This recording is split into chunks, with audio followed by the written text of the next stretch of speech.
Hello everybody, my name is Damaris. For those of you who don't know me, about a year ago I got in contact with ReflACTION because I was finishing up my master and I looked for a topic for my final thesis.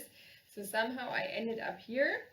And first I didn't really understand what ReflACTION was about. I understood that it was a group of people who all aimed for change in the humanitarian sector, change that would put people affected by crisis in the driver's seat of their own response.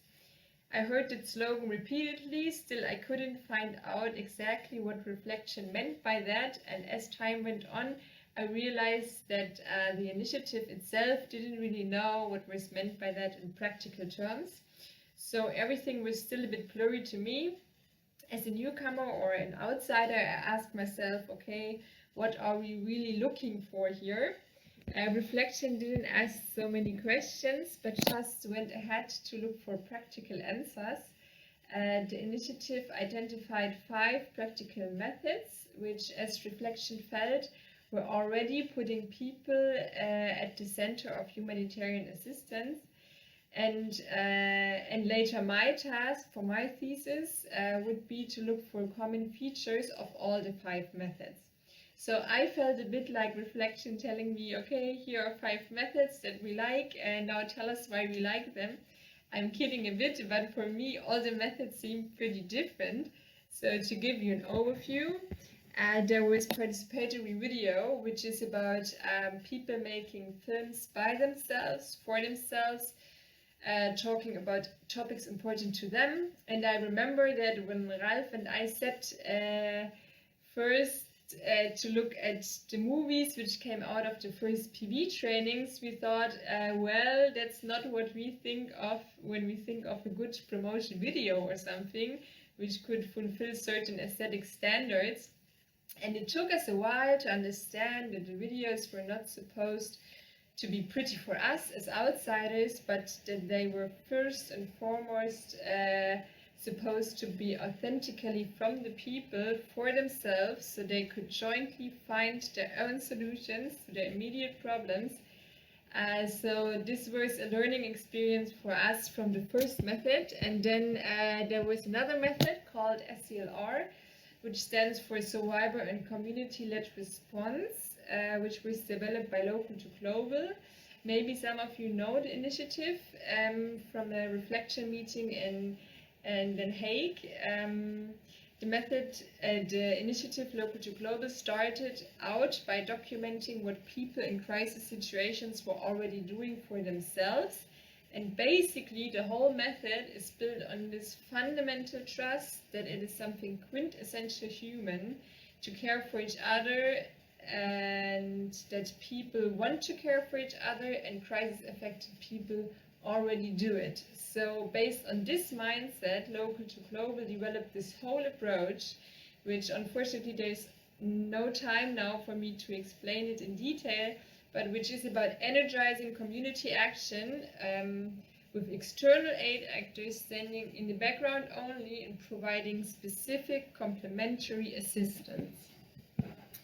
The third method I want to talk about is PIFM. So PIFM stands for People First Impact Method, and the method is built on a very humble mindset that sees crisis-affected people as experts of their own situations. So in the method, local staff will go to have a goal-free conversation with the community first, where people just can talk about what is important to them and how they want to address their own challenges.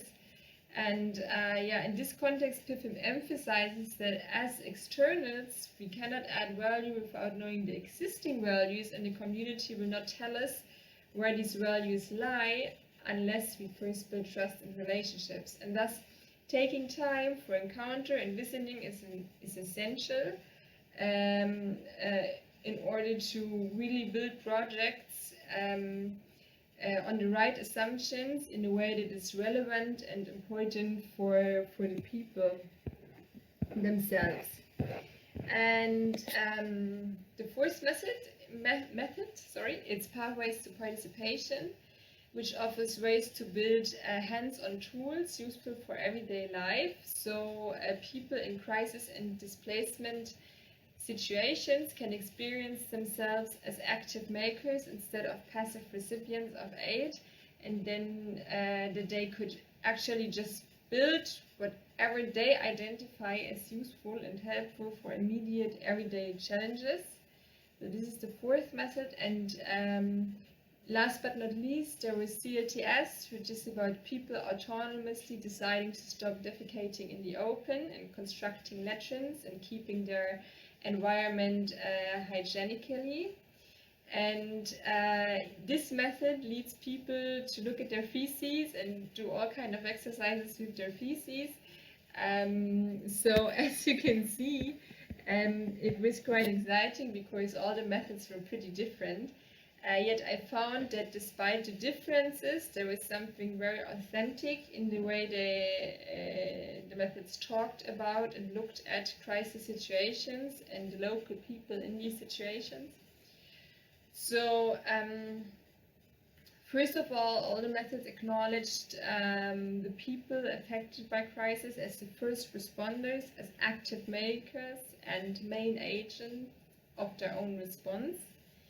And all the methods call the humanitarian community to acknowledge this and act accordingly by protecting, building on and supporting local response measures, so that people will have the resources to care for themselves and their communities in the way that is right and relevant for them. So the debate in the humanitarian sector is often about how can we as external actors achieve to be trusted more by crisis-affected communities.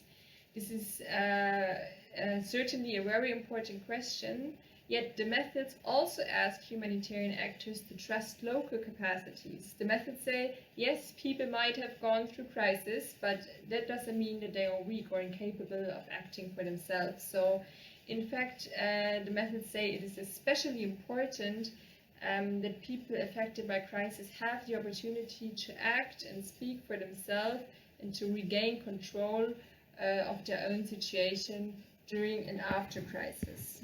So